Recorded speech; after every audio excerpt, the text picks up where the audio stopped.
आजची रेसिपी जी आहे ना ती आपण हॉटेलमध्ये जातो तेव्हा हमखास मागवतो, ज्याचं नाव आहे वेज कोल्हापुरी। तर चला तर मग सुरुवात करूया बनवायला। त्यासाठी कढईमध्ये 2 चमचे तेल घ्यायचं आहे। त्यामध्ये 2 दालचिनीचे तुकडे टाकायचे आहेत। त्यावरती 3 ते 4 लवंगा टाकायच्या आहेत। नंतर 3 ते 4 काळी मिरी टाकायची आहे। त्यावरती 3 ते 4 हिरवी वेलची टाकायची आहे। त्यावरती आपल्याला 1 चमचा जिरे आणि 1 चमचा धणे असे दोन्ही एकत्र टाकायचे आहेत तेलामध्ये।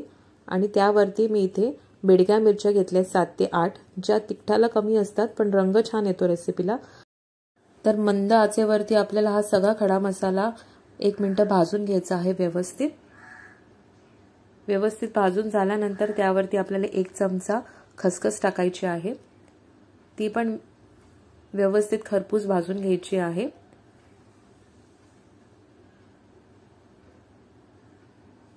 अर्धा मिनिट झाल्यानंतर आपल्याला त्याच्यावरती ओला नारळाचा कीस टाकायचा आहे अर्धी वाटी। ती पण व्यवस्थित आपल्याला भाजून घ्यायचं आहे सर्व मसाल्यांबरोबर। आणि ही सगळी प्रोसेस आपल्याला मंद आचेवरती करायची आहे। छान खरपूस भाजून घेतल्यानंतर आपल्याला एका प्लेटमध्ये काढून घ्यायचं आहे खोबरं आणि थंड करत ठेवायचं आहे।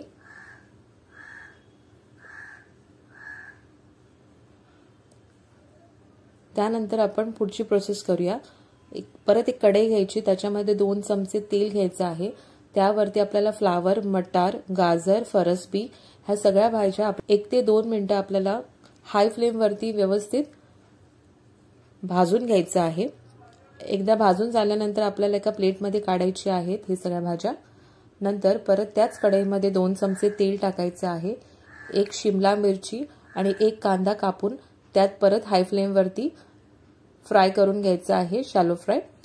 आणि हे पण एकदा झाल्यानंतर फ्राय आपल्याला प्लेटमध्ये काढून घ्यायचं आहे। या भाजीला तेल थोडं जास्त लागतं, त्यामुळे तुम्हाला जर तेलाचं प्रमाण कमी करायचं असेल तर तुम्ही तुमच्या पद्धतीने करू शकतात। आता आपण इथे वाटणाची तयारी करूया। भाजून ठेवलेलं खोबरं होतं ते मिक्सरमध्ये टाकून त्याच्यामध्ये थोडंसं पाणी टाकून आपल्याला ह्याची बारीक पेस्ट करून घ्यायची आहे। इथे मी अर्धा पेला पाणी टाकलेलं आहे आणि एकदम फाईन पेस्ट करून घ्यायची आहे ही पहा। आणि ही तयार केलेली पेस्ट साईडला ठेवायची आहे। आता फोडणीची तयारी करूया आपण। त्याच कढईमध्ये 2 चमचे तेल टाकायचं, 1 चमचा जिरे टाकायचे। त्यावरती आपल्याला 2 तमालपत्र टाकायचे आहेत। नंतर 2 मोठे बारीक चिरलेले कांदे टाकायचे आहेत आणि ते व्यवस्थित भाजून घ्यायचं आहे आपल्याला। एकदा कांद्याचा रंग बदलला का त्यावरती आपल्याला 1 चमचा आले लसणाची पेस्ट टाकायची आहे आणि 1 हिरवी मिरची टाकायची आहे। तुम्हाला जर तिखट कमी हवं असेल किंवा तुम्ही तिखट कमी खात असाल तर तुम्ही इथे हिरवी मिरची नाही टाकली तरी चालेल। नंतर त्यावरती आपल्याला जे वाटण तयार केलेलं होतं ते टाकायचं आहे इथे आणि आपल्याला हे व्यवस्थित मिक्स करून घ्यायचं, व्यवस्थित भाजून घ्यायचं आहे। जोपर्यंत या वाटणाला तेल सुटत नाही बाजूनी तोपर्यंत आपल्याला हे व्यवस्थित मीडियम फ्लेम वरती परतून घेत राहायचं आहे। हे पहा, मध्ये मध्ये ढवळत राहा नाहीतर हे खाली लागू शकतं वाटण। एकदा व्यवस्थित तेल सुटल्यानंतर आपण अर्धा पेला गरम पाणी टाकलेलं आहे। यामध्ये गरम पाण्याचाच वापर करा। 2 ते 3 मिनिटं आपल्याला मीडियम फ्लेम वरती छान ग्रेव्ही ही शिजवून घ्यायची आहे। त्यानंतर आपल्याला अजून एका वाटणाची तयारी करायची आहे। तिथे आपल्याला 2 ते 3 टोमॅटो घ्यायचे आहेत। त्यामध्ये 9 ते 10 उकडलेले काजू घ्यायचे आहेत आणि ह्याची पण एक फाईन पेस्ट बनवून आपल्याला त्या आधीच्या वाटणामध्ये मिक्स करायचं आहे।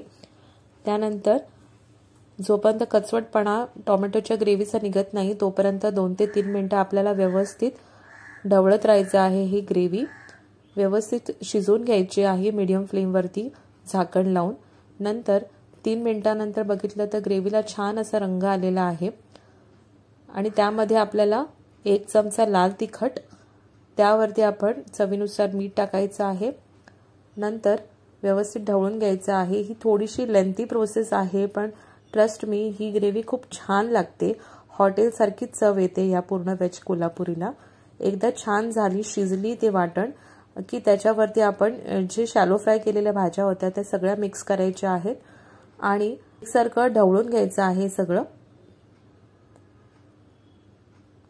ढवळून झाल्यानंतर आपल्याला इथे शिजण्यासाठी भाज्या शिजण्यासाठी थोडंसं पाणी लागेल, तर आपल्याला इथे पाणी थोडं टाकायला लागेल या क्षणाला। तर आपण परत इथे अर्धा पेला पाणी टाकलेलं आहे गरम आणि हे सगळं आपल्याला शिजत ठेवायचं आहे। फार काय आपल्याला वेळ लागणार नाही कारण आपण सुरुवातीला शॅलो फ्राय केलेलं होतं। तर 2 मिनिटं आपल्याला झाकण बंद करून ह्या सगळ्या भाज्या शिजवून घ्यायच्या आहेत मीडियम फ्लेमवरती। 2 मिनिटांनंतर आपण चेक करूया ह्या सगळ्या भाज्या शिजलेल्या आहेत व्यवस्थित। ते एकदा ढवळून घेऊया। सगळे ग्रेव्हीची चव या भाज्यांमध्ये उतरलेली आहे। शेवटला आपल्याला ह्यामध्ये पनीरचे क्यूब्स टाकायचे आहेत। पनीर क्यूब्स ऑप्शनल आहेत, तुम्हाला टाकायचे नसतील किंवा आवडत नसतील तर तुम्ही ही स्टेप स्किप करू शकतात। वेज कोल्हापुरीमध्ये पनीर पण छान लागतं। ते क्यूब्स टाकल्यानंतर त्यावरती आपल्याला गरम मसाला भुरभुरायचा आहे आणि कसुरी मेथी भुरभुरायची आहे अर्धा चमचा। ते केल्यानंतर आपल्याला कोथिंबीर भुरभुरायची आहे शेवटला आणि एकदा व्यवस्थित मिक्स करून घ्यायचं आहे। जास्त ढवळत बसू नका कारण पनीर क्यूब्स खूप नाजूक असतात, ते तुटू शकतात। हलक्या हाताने आपण एकदा ढवळून घेतल्यानंतर आपल्याला 1 ते 2 मिनिटं परत झाकण बंद करून ही भाजी शिजवून घ्यायची आहे। फक्त ते पूर्ण ती ज्यूस जो ग्रेव्हीचा आहे तो पनीरमध्ये उतरण्यासाठी आपल्याला 1 ते 2 मिनिटं जास्त द्यायला लागेल। इकडे मस्त एक रंग आलेला आहे आपल्या ग्रेव्हीला आणि आपली भाजी छान तयार झालेली आहे। आणि ह्या भाजीसोबत चपाती, भाकरी, नान किंवा काहीच नाही तर डाळ भाताबरोबर पण खूप छान लागते।